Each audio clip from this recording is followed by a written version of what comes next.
Vous savez, il y a les bords qui sont cannelés de nos pièces, ça date de cette époque-là parce que comme ça on s'assurait qu'il n'y avait pas de grattage sur l'or. Et donc une fois qu'on passe au billet, il y a exactement le même type de confiance qu'il faut instaurer.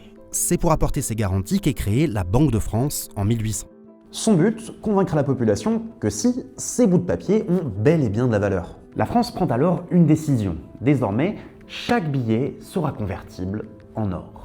À partir de 1878, n'importe quel citoyen va pouvoir, s'il le désire, se rendre à la Banque de France et échanger ses billets contre un poids d'or équivalent.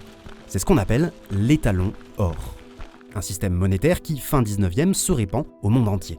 L'or, parce que c'est inaltérable, ça a des qualités physiques qui sont assez exceptionnelles. L'or est l'un des métaux les plus denses de la planète, ce qui permet de stocker de grandes quantités sur de faibles surfaces.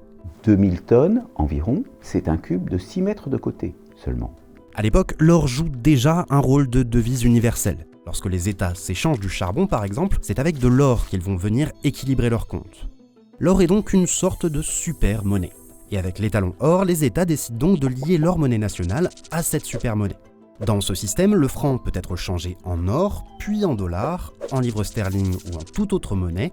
Bref, l'or est au cœur du système monétaire international.